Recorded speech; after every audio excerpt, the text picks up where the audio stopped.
My name is Cassandra.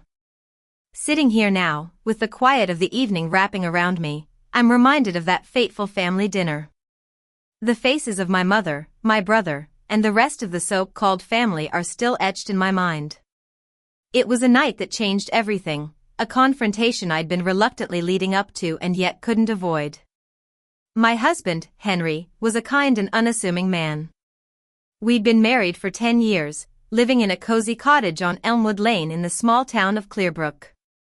I'm a forensic analyst, which means I'm trained to find discrepancies, to uncover the truth hidden beneath layers of data. Some folks think that makes me cold, but Henry always said it made me reliable, someone who could always be counted on. My family, the Masons, are a tight-knit, but in a self-serving kind of way. My mother, Eloise, is a domineering woman who runs the family like a strict captain. She believes in family unity, but only on her terms. My brother, Ethan, is 38 years old and has always been the golden child. He's charming, but also irresponsible, always getting into one scrape or another and relying on the family to bail him out. And then there's me, the one who's always been there to fix things, to pick up the pieces when the rest of them couldn't be bothered. Henry was diagnosed with stage 3 lung cancer. It was a devastating blow, but we faced it together. I cut back on my work to take care of him, learning everything I could about his treatment, from changing his IVs to managing his pain medications. Meanwhile, my family seemed oblivious to his struggle. Eloise would call maybe once a month, not to ask about Henry, but to talk about Ethan's latest business venture or ask if I was coming to the next family gathering. One evening, as I was changing Henry's sheets, I had Eloise on speakerphone. She was talking to my aunt, Miriam, and said, "Family is family, Cassandra. You should be here for the real ones." It was as if Henry didn't even exist. Henry heard it too, but he just closed his eyes and pretended not to, sparing me the pain of seeing his hurt. A few months into his treatment, Henry started having these solo appointments. He'd say they were just follow-ups, routine check-ins. He'd come home tired, sometimes with a manila envelope on the passenger seat. I asked him once if everything was okay, and he just smiled and said he was getting things in order. Being a dying man, it seemed so normal for him to want to get his affairs in order, so I believed him. Henry passed away on a Wednesday morning. I was holding his hand as his breathing grew shallower and then stopped. It was the most painful moment of my life. The funeral home set the service for Saturday at 2 p.m. I called Eloise first, expecting sorrow and maybe a bit of support. Instead, she got quiet, then practical. "Saturday is Ethan's business celebration party, dear. We've had the venue booked for months. Is there any way the funeral could be rescheduled?" I was stunned. I told her I was burying my husband, but she just kept insisting that it would be so much easier if it could be moved. Ethan got on the line. "Come on, Cass. He's gone. He won't know who's there." I remained calm, as I always do. "I'm not rescheduling Henry's funeral for a party," I said firmly. But Eloise sighed, as if I was being a difficult child. "We'll see what we can do," she said, but I knew what that meant, a definite no. Over the next 2 days, the texts came in. Miriam said she was so sorry, but she'd promised to help with the decorations for the party. My uncle had some urgent project at work. 2 cousins were out of town. It was as if they'd all rehearsed their excuses. I found the family group chat open on my phone one night, and there, beneath all the apologies, was the detailed planning for Ethan's party. Eloise was coordinating. What time's the keynote speech? Who's bringing the centerpieces? One message from her at 10 p.m. the night before the funeral said, "Let's make this a great event for Ethan. No sadness allowed." I read it again and again, understanding exactly what she was saying. On the morning of the service, my phone was eerily quiet. There were no messages of support, no "Are you okay?" Just the usual reminders. I got dressed in the dark, not wanting to see my own reflection in the mirror. I drove to the funeral home alone, wearing a black dress Henry had never seen, to lay to rest the only person who'd truly cared about me. The chapel at Clearbrook Memorial could seat 100 people. As I sat there, I counted the empty rows. Only 3 people showed up: Henry's hospice nurse, Lucy, who sat upright and dignified, Mark, Henry's best friend from college, who'd flown in at the last minute, and me. There was a guest book on a small stand by the door. By the end of the service, there were only 3 names in it. I stared at the blank pages, feeling as if they were accusing me of something. Lucy found me at the casket afterward. She put her hand on my arm and said, "He talked about you until the very end. You were his whole world." I didn't cry then. I'd done all my crying in the long nights watching Henry fade away. I just nodded and took the guest book, feeling a strange urge to keep it. That night, I opened Ethan's party photos on my phone. There was the big banner, the cake, and my whole family looking happy, smiling, and raising their glasses. I scrolled until I found the photo of the toast. And then I saw the timestamp, 2:14 p.m. The exact moment Henry's casket was being lowered into the ground. I screenshotted it, an old habit from my job. I knew that numbers don't lie, and 2:14 would haunt me. In the weeks after Henry's passing, our house was filled with paperwork. Henry had left everything in order, just as he'd promised. There was a thick folder labeled house. Holding it, I remembered something from years ago.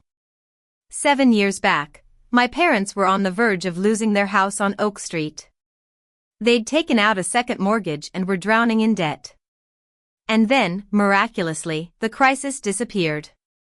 I'd asked Ethan about it once, and he'd just waved it off, saying, "Don't worry about the house money. It's sorted."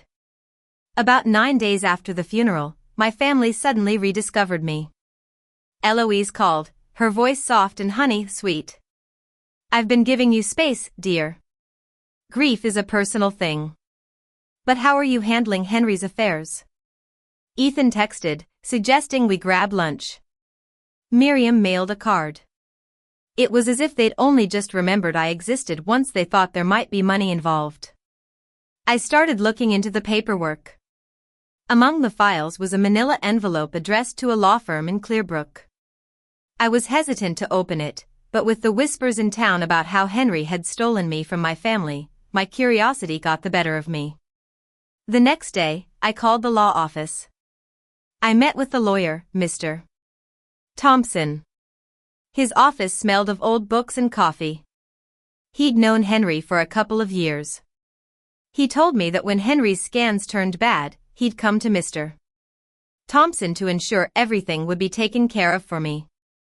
Henry's estate, including his life insurance, his share in a small company he'd helped start, and his savings, amounted to over $1,600,000. It was all left to me through a will and a living trust, with me as the executor. But then, Mr. Thompson showed me a note.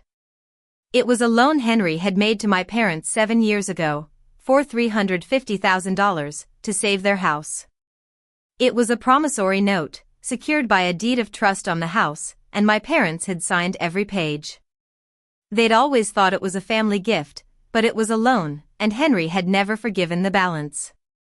I also found a letter from Henry, tucked in the front of the house folder. In it, he wrote about how he'd watched my family use me for years and called it love. He told me he wasn't asking for revenge but that I had the right to stop paying for people who didn't stand by me.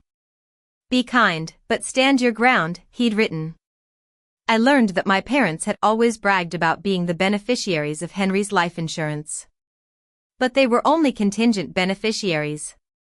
I was the primary one. They'd never bothered to read the fine print, so sure that the money would be theirs. I almost forgave them. For a week, I thought about being the bigger person, tearing up the note, and trying to salvage some semblance of a family. But then I looked at the party photo with the 2:14 timestamp again. In that photo, my family was laughing and celebrating while I was burying my husband. I realized that some debts are not just about money but about respect. The pressure on me grew. Eloise called, crying, accusing me of being heartless. Are you really going to put your own parents out on the street? Ethan showed up at my door, asking for a loan to keep his business afloat. He said it was family money and that Henry would have wanted it that way. But I stood my ground. I asked Mr. Thompson to send a formal letter to my family. It stated that the promissory note was due and payable to Henry's estate. It gave them 3 options: repay the balance, refinance the house and pay off the estate, or sell the house and settle from the proceeds. The letters arrived on a Saturday. Ethan's texts started pouring in, going from confusion to anger in minutes. What is this? A joke? Eloise called me 9 times. I let the phone ring, not answering. Then, Miriam reached out on behalf of the family. There was to be a family dinner to reconcile. I knew it was a trap. They wanted me to back down, to tear up the letters. But I said yes. I spent the night before the dinner gathering evidence. I made a clean copy of the promissory note, the deed of trust with the courthouse stamp, and a timeline of events. I also included the screenshot of the party photo and the guest book with the 3 names. When I opened the guest book again, I noticed that Lucy had written he was loved beside her name. It was a small thing, but it meant the world. On Sunday, I drove to my parents' house on Oak Street with the folder on the passenger seat. The house looked the same as it always had, but I knew the truth behind it now. There were more cars than I expected in the driveway, a sign that the whole family was there. Inside, the air was thick with the smell of a roast and false pleasantries. Eloise greeted me with a cold hug, saying how glad she was I'd come to fix things. Ethan stood by the window, his arms crossed, looking impatient. Miriam put on a sympathetic face, and my father, Robert, stood in the corner, looking at the floor. After dinner, Eloise tapped her glass and made a speech. She talked about family, about how grief had made me do rash things and how lawyers only made things worse.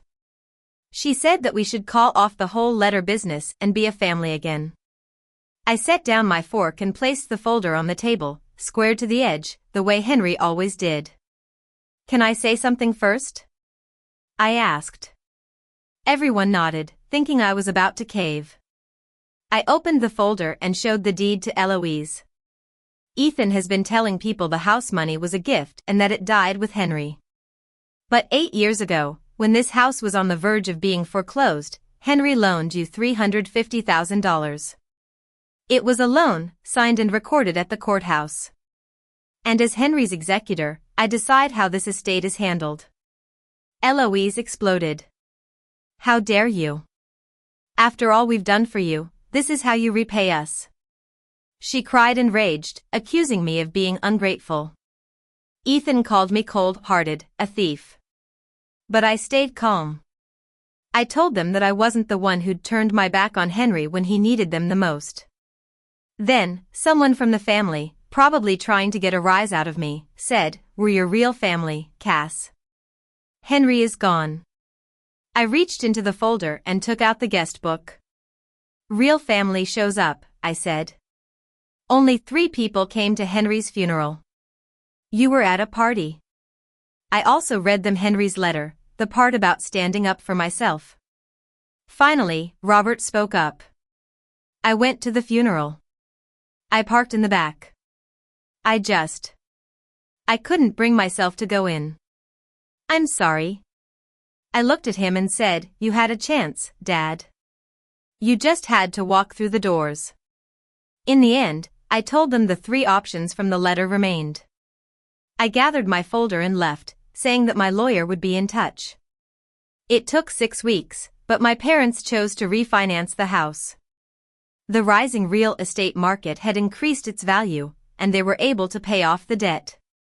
Ethan, on the other hand, had to sell his boat and some of his business assets to deal with his own debts. I decided to cut off contact with Eloise and Ethan. Robert, I left a door open, but he hasn't crossed the threshold yet. I used a portion of Henry's estate to set up a fund in his name at the hospice where he was cared for.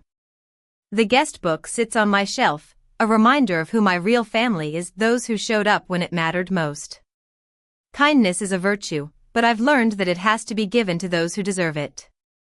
I won't let anyone take advantage of me again, not even family. That's my story, a story of loss, betrayal, and finding the strength to stand up for myself.